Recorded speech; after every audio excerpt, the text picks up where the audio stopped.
Assalamualaikum warahmatullahi wabarakatuh. Manajemen keuangan, manajemen modal kerja, dosen pengampu, Ibu Amila ME. Saya sendiri Anis Fartul Hasanah, Ekonomi Syariah G dari kelompok 3. Manajemen modal kerja. Setiap perusahaan selalu membutuhkan modal kerja untuk operasi perusahaan setiap hari, seperti pembelian bahan mentah, membayar upah buruh, membayar gaji pegawai, dan lain sebagainya.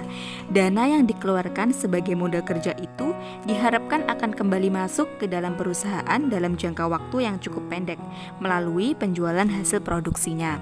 Modal kerja atau working capital merupakan investasi perusahaan aktiva jangka pendek atau aktiva lancar. Manajemen modal kerja merupakan pengaturan aktiva-aktiva jangka pendek seperti kas, piutang, persediaan barang dan surat-surat berharga, termasuk pengaturan hutang atau hutang jangka pendek. Keseluruhan aktiva lancar ini disebut juga dengan gross working capital. Modal kerja bersih atau net working capital adalah aktiva lancar dikurangi hutang lancar atau kelebihan aktiva lancar di atas hutang lancar. Aktiva lancar dan hutang lancar. Aktiva lancar adalah aktiva dalam jangka pendek, biasanya paling lama 1 tahun, misalnya kas, piutang, dan surat berharga lainnya. Hutang lancar adalah hutang jangka pendek, misalnya hutang jangka pendek, hutang bank, dan hutang pajak. Manajemen modal kerja mengetengahkan semua aspek penata laksanaan antara aktiva lancar dan hutang lancar. Dengan demikian, keputusan aktiva lancar dan hutang lancar akan mengakibatkan terbentuknya jumlah modal kerja. Manajemen modal kerja menentukan posisi likuiditas perusahaan, yaitu kemampuan perusahaan untuk membayar kewajibannya dengan segera. Likuiditas merupakan syarat keberhasilan perusahaan. Perusahaan yang tidak memiliki modal kerja yang cukup, seperti tidak dapat membayar kewajiban jangka pendek, akan mengakibatkan kepercayaan terhadap perusahaan menjadi berkurang. Modal kerja bagi kesehatan perusahaan. Untuk kesehatan perusahaan, modal kerja perlu selalu tersedia dengan cukup dan dikelola dengan baik. Untuk kesehatan perusahaan, modal kerja perlu selalu tersedia dengan cukup dan juga dikelola dengan baik pula. Konsep pengertian modal kerja. Pertama, kuantitatif adalah keseluruhan jumlah aktiva lancar seperti kas piutang dan persediaan barang serta surat berharga jangka pendek yang dimiliki perusahaan. Disebut juga modal kerja bruto atau gross working capital. Kualitatif adalah kelebihan aktiva lancar di atas hutang lancar yang disebut juga modal kerja neto atau net working capital. Yang ketiga, fungsional adalah berdasarkan fungsi dana yang menghasilkan pendapatan atau income, misalnya dari penjualan kredit yang mendapatkan keuntungan. Selain beberapa konsep di atas, ada beberapa istilah modal kerja. Yang pertama, non-working capital adalah dana yang tidak menghasilkan pendapatan saat ini, tetapi merupakan pendapatan yang akan datang. Yang kedua, modal kerja potensial, yaitu modal kerja yang berpotensi untuk memperoleh keuntungan. Manajemen kas. Kas merupakan salah satu unsur modal kerja yang paling tinggi tingkat likuiditasnya. Kas adalah merupakan uang tunai yang terdapat dalam perusahaan dan surat berharga lainnya, serta uang yang ada di bank dalam bentuk rekening koran dan deposito atau tabungan yang dalam jangka pendek atau waktu segera dapat dituangkan sebagai alat pembayaran. Keberhasilan perusahaan dalam mempertahankan keberlangsungan usahanya tergantung dengan tersedianya uang tunai atau kas untuk membayar kewajiban-kewajiban finansial dalam waktu yang segera dan tepat waktu, seperti untuk pembelian bahan mentah, pembayaran upah buruh dan gaji dan lain sebagainya. Aliran kas terdiri dari aliran kas masuk inflow dan aliran kas keluar outflow. Apabila aliran kas masuk itu lebih besar dari aliran kas yang keluar, akan terjadi surplus atau kelebihan kas yang disebut dengan burst. Sebaliknya, kalau aliran kas masuk itu lebih kecil daripada aliran kas keluar, maka akan terjadi defisit atau kekurangan kas. Alasan menyediakan sejumlah kas. Yang pertama, untuk operasional dalam transaksi. Yang kedua, untuk tersedia selalu uang kas, berjaga-jaga dalam mengatasi pembayaran yang tidak terduga. Yang terakhir, untuk memperoleh keuntungan dengan perubahan harga yang menguntungkan dengan menjual surat berharga. Kas adalah estimasi atau perkiraan terhadap posisi kas pada periode tertentu. Kas sangat diperlukan karena akan mengetahui kapan perusahaan dalam keadaan defisit kas atau kekurangan kas, sehingga perusahaan mengusahakan kas untuk menutup defisit tersebut. Apabila perusahaan harus melakukan sejumlah pinjaman atau hutang untuk menutup defisit tersebut, maka jumlah hutang atau pinjaman tersebut itu dapat ditentukan berdasarkan rumus tersebut, yaitu pinjaman sama dengan defisit ditambah SCB ditambah bunga dikurangi saldo. SCB di sini yaitu Safety Cash Balance atau saldo kas minimum pengaman. Anggaran kas perusahaan dapat disusun per bulan, per minggu atau per hari.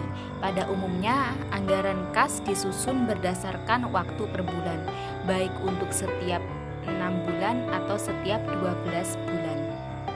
Anggaran kas juga dapat menunjukkan kapan arus kas cukup untuk melunasi hutang perusahaan.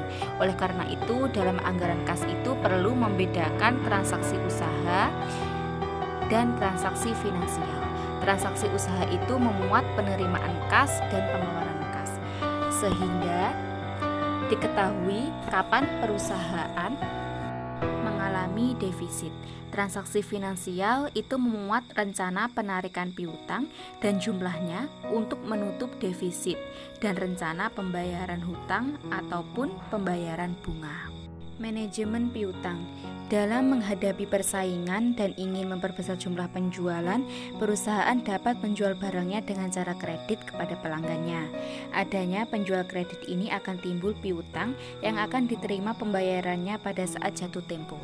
Piutang merupakan elemen modal kerja yang selalu berputar secara terus-menerus, yang hanya satu langkah saja piutang berubah menjadi kas. Faktor-faktor yang mempengaruhi besarnya piutang. Yang pertama, jumlah besar.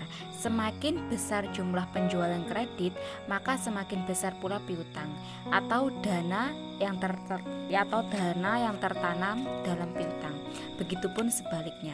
Yang kedua, syarat pembayaran penjualan kredit. Untuk memberikan kepastian kepada pelanggan, kapan pelanggan harus melunasi pembayaran hutangnya dan seberapa besar hak pelanggan kalau dapat memenuhi pembayarannya lebih awal dari waktu yang ditentukan. Jadi gini, misalnya ya, kredit itu ditentukan 2/10 dan N/30. Artinya apa? Artinya batas waktu pembayaran penjualan kredit itu paling lama 30 hari harus sudah dilunasi, dan apabila membayar itu dalam waktu 10 hari setelah transaksi tersebut, maka pelanggan itu mendapatkan potongan sebesar 2%. Artinya, semakin lama batas waktu pelunasan piutang, maka semakin lama juga dana tertanam dalam piutang. Yang ketiga, ketentuan batas jumlah kredit. Masing-masing perusahaan tentu tidak sama dalam pembatasan jumlah kredit yang diberikan. Ada yang cukup lama dan ada pula yang cukup singkat. Yang keempat, kebijaksanaan pengumpulan piutang. Perusahaan dalam pengumpulan piutang dapat bersifat aktif dan dapat pula bersifat pasif. Aktif artinya perusahaan selalu mengingatkan pelanggan apabila jatuh tempo hampir berakhir. Bersifat pasif itu perusahaan hanya menunggu kalau pelanggan datang untuk membayar kreditnya. Yang kelima yaitu kebiasaan membayar para pelanggan. Dalam melakukan pembelian dapat dilakukan dengan membayar tunai dan juga kredit. Penilaian risiko kredit. Yang pertama, karakter, yaitu apakah pelanggan ini bersifat jujur atau tidak dalam melakukan kebiasaan membayar kewajiban. Yang kedua yaitu capacity, yaitu kemampuan pelanggan membayar kewajibannya di waktu yang lalu. Yang ketiga, kapital, yaitu mengukur posisi finansial pelanggan. Yang ketiga, kolateral, yaitu pelanggan bisa juga menyampaikan suatu jaminan kepada perusahaan. Yang kelima yaitu kondisional, yaitu kondisi perekonomian di suatu negara, merupakan pertimbangan bagi perusahaan untuk memberikan kredit kepada pelanggannya. Tingkat perputaran piutang. Piutang sebagai elemen dari modal kerja selalu dalam keadaan berputar. Makin lama syarat pembayaran, maka makin lama modal terikat pada piutang, sehingga tingkat perputaran piutang makin rendah. Jadi gini, perputaran piutang itu makin rendah karena modal itu masih terikat dalam piutang, dan dengan begitu belum bisa berputar selayaknya. Nah, untuk rumus tingkat perputaran piutang itu ada di sini, dan juga kalau mencari hari rata-rata pengumpulan piutang atau periode terikatnya modal dalam piutang itu juga ada di sini. Manajemen persediaan barang atau inventory merupakan salah satu aktiva lancar yang jumlahnya cukup besar dan selalu berputar secara terus-menerus serta mengalami perubahan pada suatu perusahaan, terutama perusahaan industri. Pada perusahaan industri itu terdiri dari 3 jenis persediaan. Yang pertama, persediaan bahan baku dasar atau mentah. Yang kedua, persediaan barang dalam proses. Yang terakhir, persediaan barang jadi.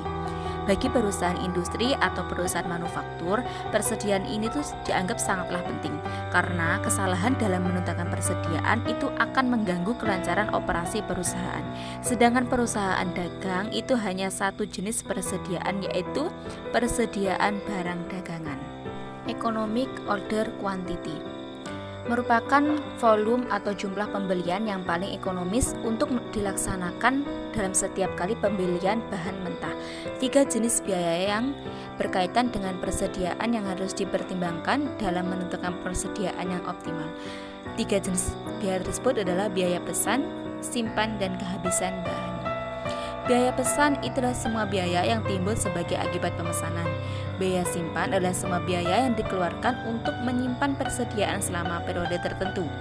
Biaya kehabisan bahan timbul pada saat perusahaan tidak dapat memenuhi permintaan karena persediaan tidak cukup.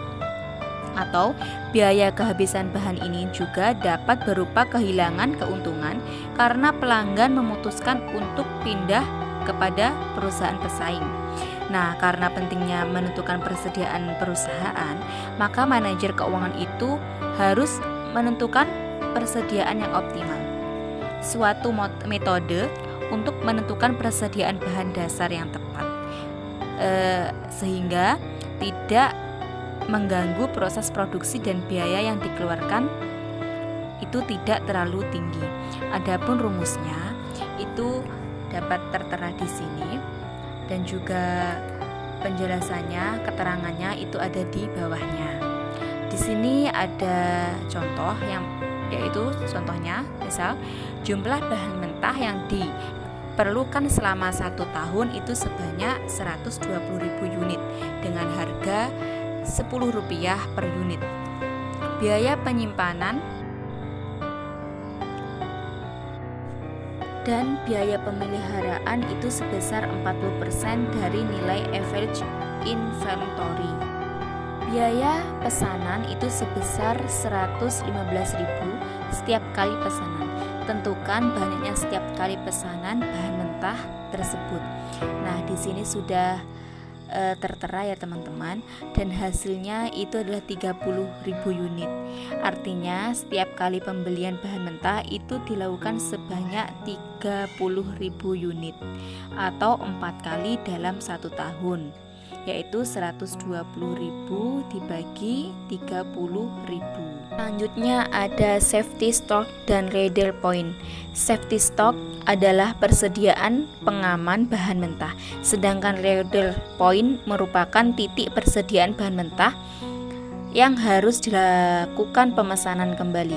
Faktor-faktor yang perlu diperhatikan adalah yang pertama, penggunaan material selama pemesanan. Yang kedua, besarnya safety stock. Contoh yang pertama itu safety stock selama 3 minggu, sedangkan kebutuhan material setiap minggu itu 400 unit. Tentukan besarnya reorder point.